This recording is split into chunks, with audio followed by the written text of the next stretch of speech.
for me at the moment, I definitely feel like I'm not completely maiden anymore. I feel like I'm transitioning more into mother. But I've had the exuberance of a maiden for the last 10 years and mothers need maidens. And I'm very, very into helping other maidens in my community learn how to look after mothers properly, because mothers are the backbone of our society. So that's been my driving force as a birth worker, to really, really help mothers be strong and able to support this next generation. So that's kind of my passion, to make sure that this next generation are coming through in a strong and supported way, like in a village. So that, I can't really explain why that's been my thing, but, you know, that's just my heart calling. So that's what I've followed. But postpartum kind of comes naturally. I think having that background of cooking and also space holding and helping people, just in workshops and that kind of thing, I think it's easy to see where a gap can be filled, and postpartum is such a gap. It's just horrific. We think that we're doing well in the West, but you have to just turn to the East and see how well they're doing it to see how much more we could be doing. So initially with the book, that's what Talia and I talked about a lot, because I was there with Talia when she was in her preconception period with her firstborn, and then I've also was at her secondborn's birth, Oka, and helped with postpartum as well. And it really became like the fuel to our fire, and just realising that the village is really not even necessarily missing, but it's actually needs to be retaught. There's something about our culture that, because we haven't experienced it, we haven't seen our mothers experiencing it, we don't know what to do. And so we need other people to say, this is what you do and this is how we care for them. So essentially that's how the book was really created, like a really easy go-to manual for that. But in postpartum, I'm all about nourishing, and that's like across the board, but predominantly with food. Yeah. It's super interesting you say that about the cultural piece, because I had a friend have twins recently, and another friend of ours who's in her maybe late 40s, I said, oh, look, I've set up a meal train, and the person was like, a what? And I was like, a meal train.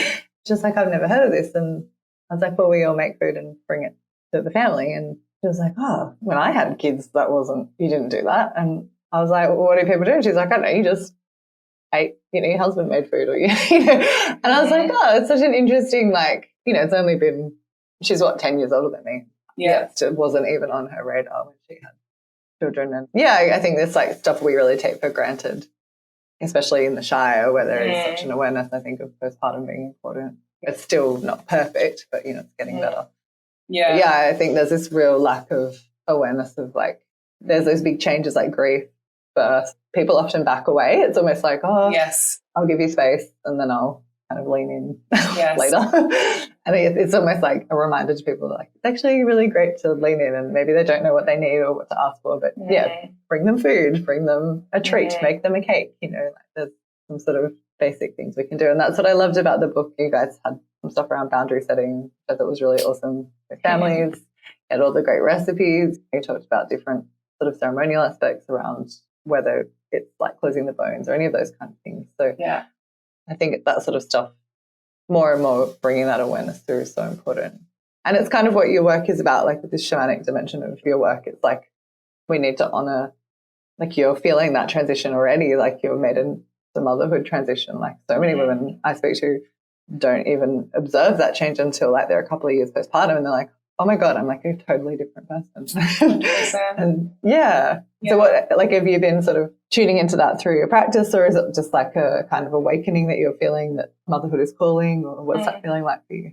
Well, it's interesting that you just brought up this people backing away and death and birth, because I've always wanted to be a mother, but when my father died 3 years ago, that's when I really, really realised more about that nature of death and birth being such a similar portal.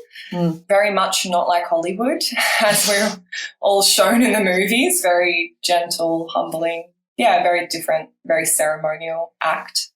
So that really concreted that for me. It's been hanging around for a while, but what I'm starting to realise more is, and I wrote a post about this the other day, is again, honouring that season within, honouring the maiden while she still is here.